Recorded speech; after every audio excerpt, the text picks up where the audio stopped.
మీకు ఈ వీడియో నచ్చినట్లయితే వీడియో క్లిక్ చేసి ఛానల్ని సబ్స్క్రైబ్ చేసుకోండి. ఆ జగదాత్రి సిస్టర్తో మనం గెలవలేము కాబట్టి మనం ఆ టీంలోనే కలిసిపోదాం, మనకి దెబ్బలైనా తగ్గుతాయి అని బూచి అంటూ ఉంటాడు. అవునన్నయ్య అని కాచి చెప్తూ ఉంటుంది. దెబ్బలు తిన్నది నేనైతే మీ ఇద్దరికి ఎలా మాట్లాడుతున్నారు, కాస్త నోరు మూసుకుంటారా అని నిషి మాట్లాడుతూ ఉంటుంది. అయినా ఇది ఒక రకంగా మన గెలిపే. ఇప్పుడు ఆ వీడియోనంతటిని కూడా నువ్వు రికార్డింగ్ చేసేసావు కదా, మనకు కావలసినట్లు ఎడిట్ చేసుకొని దీన్ని దివ్యాంకకు పంపించేద్దాం అని యువరాజ్ చెప్తూ ఉంటాడు. అవును, ఆ వీడియోని బయటకు తీయన్నయ్య అని నిషి చెప్తూ ఉంటుంది. వెంటనే బూచి మొబైల్ని ఆన్ చేసి ఇదిగోండి వీడియో అని చూపిస్తూ ఉంటే అక్కడ ఏ వీడియో కూడా ఉండదు.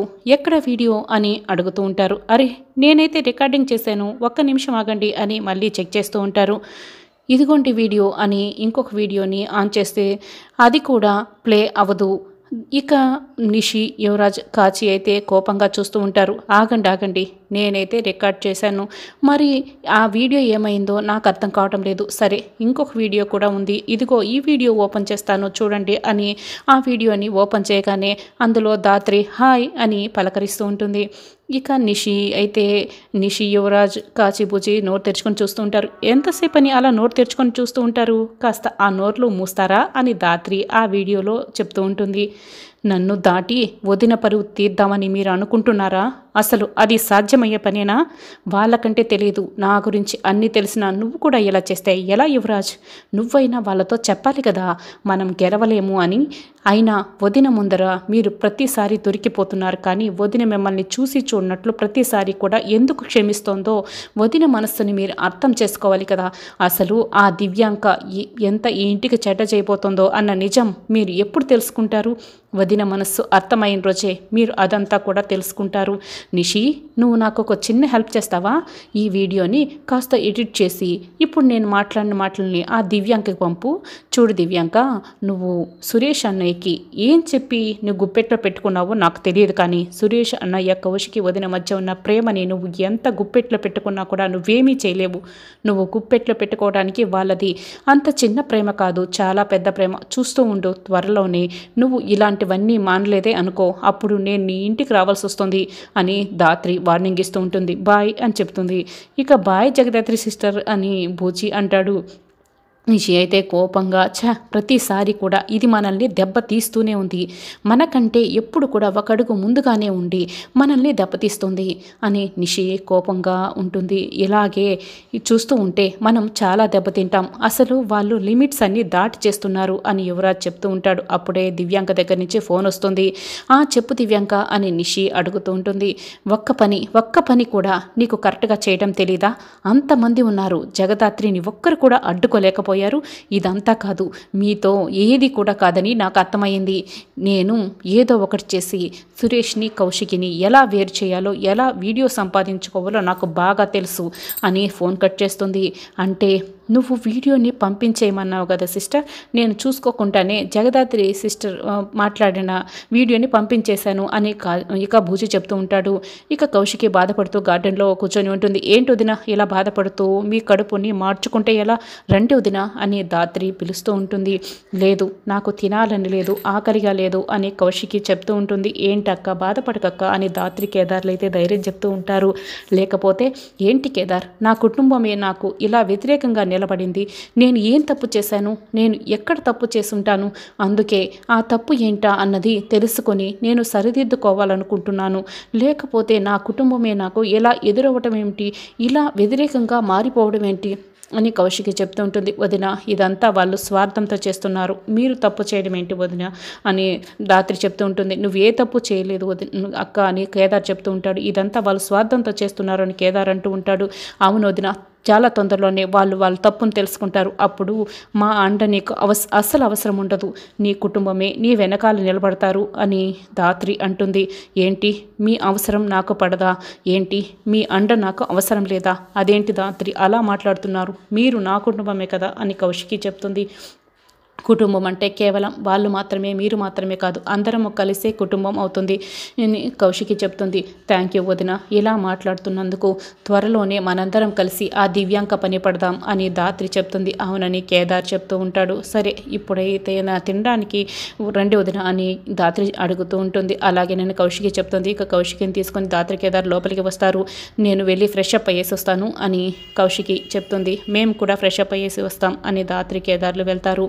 వైజయంతి అయితే రివాల్వింగ్ చైర్లో కూర్చొని ఆలోచిస్తూ ఉంటుంది. అటుగా వెళ్తున్న ధాత్రి వైజయంతిని గమనిస్తుంది. ఒక క్షణం ఆగిపోతుంది. ఏమైంది ధాత్రి అని కేదార్ అడుగుతూ ఉంటాడు. అత్తయ్య గారు దేని గురించో ఆలోచిస్తున్నారు. మన దగ్గర అత్తయ్య గారు నాటకం ఆడుతున్నారనడానికి ఎటువంటి సాక్ష్యాధారాలు లేవు కదా కేదార్, ఇదే సరైన అవకాశం, మనం ఒక ప్లాన్ చేద్దాం అని ధాత్రి అంటుంది. ఏంటో చెప్పు ధాత్రి అని కేదార్ అంటూ ఉంటాడు. ధాత్రి ఇక ప్లాన్ చెప్తుంది. సరే వెంటనే అమలు చేసేద్దాం, వాళ్ళ అత్యాశతోనే వాళ్ళని పట్టుకుందామని చెప్తున్నావు కదా, అలాగే ధాత్రి అని కేదార్ అంటూ ఉంటాడు. ఇక వైజయంతి గదిలో ఉంటుంది. తలుపుకి అటువైపు ఇటువైపు ధాత్రి కేదార్లు చెరొక వైపు నిలబడతారు. ఇక వైజయంతి వినేలాగా మాట్లాడుతూ ఉంటారు. కేదార్, నాకు ఒక సీక్రెట్ తెలిసింది. మధుకర్ గారి వీలునామా ఎక్కడుందో తెలిసిపోయింది. నేను నీకు మాత్రమే చెప్తున్నాను, నువ్వు ఎవరికి చెప్పకు. మధుకర్ గారి గదిలో కబోర్డ్లో ఒక సీక్రెట్ లాకర్ ఉంది కదా, అందులోనే ఉందంట.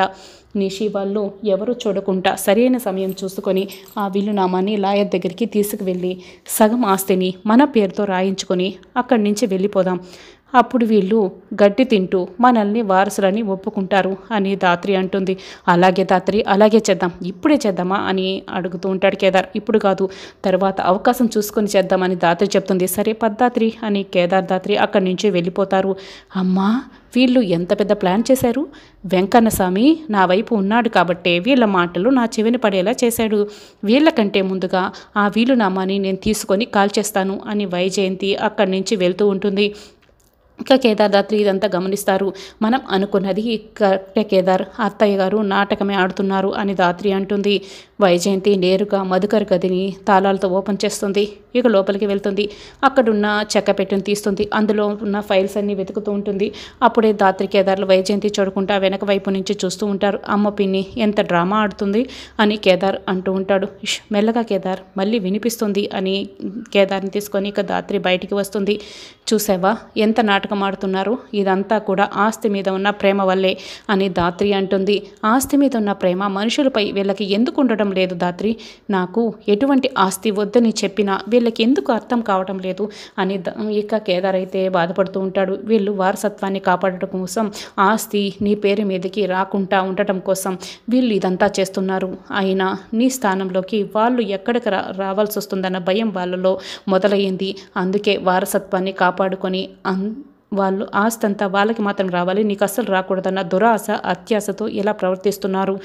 ప్రేమ గురించి మొత్తం నిజం తెలుసుకున్న రోజు వీళ్ళకి అన్నీ కూడా అర్థమవుతాయి అని ధాత్రి అంటుంది. సరే ధాత్రి, ఇప్పుడు పిన్ని డ్రామాని ఎప్పుడు బయట పెడదాం అని అంటూ ఉంటాడు కేదార్. ఇప్పుడు ఆవిడే బయటపడేలా మనం ప్లాన్ చేద్దాం అని ధాత్రి చెప్తుంది. ఇక నిషి యువరాజ్ వస్తూ ఉంటారు. ధాత్రి కేదార్లు ఇద్దరు కూడా వేరొక గదిలోకి వెళ్ళిపోతారు.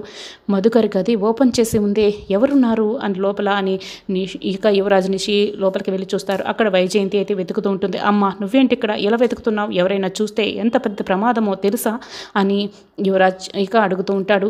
ఆ జగదాత్రి కేదార్లు మధుకర్ గారు రాసిన వీలునామా ఈ గదిలో ఉందని మాట్లాడుకుంటుంటే వాళ్ళకంటే ముందుగా నేను తీసుకుందామని ఇక్కడికి వచ్చాను, ఎవరు చూడలేదులే అని వైజయంతి చెప్తూ ఉంటుంది. సరే నువ్వు వెతకబోడా అని చెప్తూ ఉంటుంది. ఇక యువరాజ్ మొత్తం వెతుకుతాడు. ఇక వీలునామాని చేతులకు తీసుకుంటాడు. పద అని మెల్లగా అక్కడి నుంచి వెళ్ళిపోతారు. ఇక కేదార్ ధాత్రి ఇదంతా గమనిస్తారు. యువరాజ్ వెంటనే ఆ వీలునామాని చించేసేయి అని నిషి అంటుంది. యువరాజ్ ఆ వీలునామాని చించేస్తూ ఉంటాడు. చించిన తర్వాత ఆ మొక్కలన్నింటిని కూడా గాల్లోకి విసిరేస్తాడు. ఇప్పుడు కౌశికి అక్కకి మగబిడ్డలు లేరు. ఆ కేదార్ గాడికి ఈ ఆస్తిలో ఎటువంటి హక్కు రాదు, వారసత్వం కూడా నిరూపించుకోలేడు. కాబట్టి వజ్రపాటి కుటుంబానికి నేను ఒక్కడనే వారసుని, ఆస్తి మొత్తం నాకే సొంతం, నేను ఒక్కడనే వారసుని అని అంటూ ఉంటాడు. ఇక కేదార్ ధాత్రి ఒక్కసారిగా డోర్ ఓపెన్ చేసి లోపలికి వస్తారు. వైజయంతి ఉన్న పలంగా బెడ్పై చెయ్యి వంకర పెట్టుకొని, మరి మూతి వంకర పెట్టుకొని కూర్చొని వేస్తుంది. ఈ అమ్మి మొత్తం కూడా చూసేసిందా, వినేసిందా తెలిసిందా అని వైజయంతి అయితే బాగా కంగారు పడుతూ ఉంటుంది. అదేంటి యువరాజ్, ఈ కుటుంబానికి నువ్వొక్కడే వారసుడివి ఎలా అవుతావు? మీ అన్నయ్య కేదార్ ఉన్నాడు కదా అని ధాత్రి అంటుంది. జగదాత్రి, వాడికి నాకు వరుసలు కలిపి పిలవద్దు, మాట్లాడొద్దు అని నీకు చాలాసార్లు చెప్పాను అని యువరాజ్ అయితే కోపంగా చెప్తూ ఉంటాడు. వరుసలు కలపద్దు సరే యువరాజ్, నీలో నాలో ఒకటే రక్తం ప్రవహిస్తోంది కదా, దాన్ని ఏం చేస్తావు అని కేదార్ అడుగుతూ ఉంటాడు. ఏంటే మీరు దేన్ని చూసుకొని ఎలా మాట్లాడుతున్నారు? ఇప్పుడు ఆ సాక్ష్యమే లేదు అని నిషి అడుగుతూ ఉంటుంది. అప్పుడే ధాత్రి నవ్వుతూ, మీరు మాట్లాడుతున్నది దీని గురించేనా అని వీలునామాని చేతిలో పట్టుకొని చూపిస్తూ ఉంటుంది. ఇక వైజయంతి, యువరాజ్, నిషి షాక్ అయ్యి దాన్ని ఆ వీలునామా వైపే చూస్తూ ఉంటారు.